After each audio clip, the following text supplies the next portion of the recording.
Hello बच्चों, let's see the question कह रहा है कि हाइब्रिडेशन इन्फ्लूज द सेशन में कहता है कि hybridization influence the bond length and bond enthalpy in organic compound. Reason में कहता है कि more the percentage character shorter and stronger will be bond. तो ये बात बेटा बिल्कुल सही है।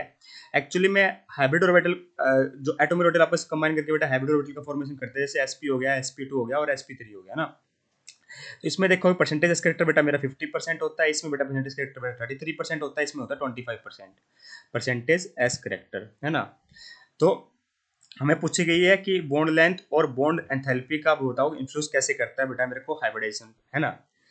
तो जो मेरा हाइब्रिडेशन फैक्टर में आप इससे सोचिए बेटा, जिस आप एग्जांपल लेके चलते हैं हम, जैसे मान लीजिए मेरा ये है सी एच एच एच है, तो यहाँ पे अगर आप हाइब्रिडेशन निकालोगे तो बेटा क्या आएगी, 4 सिग्मा बॉन्ड है, sp3 आएगी। तो हमें पता है यहाँ पे परसेंटेज फैक्टर सबसे कम है 25 है, तो यहाँ पे सारे सिंगल बॉन्ड है। वहीं अगर मैं एस कैसे कर दूँ बेटा, ठीक है, तो इस कार्बन की हाइब्रिडेशन निकालो बेटा तो sp2 आएगी। ठीक है, तो परसेंटेज कैरेक्टर कितना बेटा यहाँ पर मेरा 33%। परसेंटेज कैरेक्टर बढ़ गया तो आपने क्या देखा बेटा, परसेंटेज कैरेक्टर तो बढ़ गया, साथ में बेटा मेरा क्या हो, डबल बॉन्ड हो गया। डबल बॉन्ड का मतलब बेटा मेरा बॉन्ड ऑर्डर बढ़ गया है। बॉन्ड ऑर्डर का मतलब बेटा मेरी बॉन्ड स्ट्रेंथ बढ़ गई है, बॉन्ड एंथैल्पी बढ़ गई है। पर बॉन्ड ऑर्डर बेटा इनवर्सली प्रोपोर्शनल होता है बॉन्ड लेंथ के, तो बॉन्ड लेंथ कम हो गई। तो इसका मतलब क्या होगा बेटा, मेरा परसेंटेज कैरेक्टर बढ़ने के कारण मेरा बॉन्ड स्ट्रॉन्ग हो गया है और शॉर्टर भी हो गया है ना, क्योंकि बॉन्ड लेंथ छोटी हो गई है। वहीं अगर आप क्या करोगे, sp हाइब्रिडेशन कर दोगे तो ट्रिपल बॉन्ड हो जाएगा बेटा।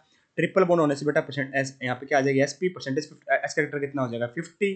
ठीक है, परसेंटेज कैरेक्टर बेटा मेरा 50 हो गया, तो मेरा क्या हो गया बेटा, मेरा बॉन्ड स्ट्रेंथ और भी बढ़ गई है, बॉन्ड ऑर्डर बढ़ गया है, बॉन्ड लेंथ और भी कम हो जाएगी। इसका मतलब ये बात बिल्कुल सही लिखी हो, रीजन भी परफेक्टली करेक्ट लिखा हुआ है कि एस कैरेक्टर बढ़ने से मेरा बॉन्ड ऑर्डर बढ़ता है, बॉन्ड ऑर्डर बढ़ेगा तो बॉन्ड लेंथ कम होगी और बॉन्ड स्ट्रॉन्गर होगा।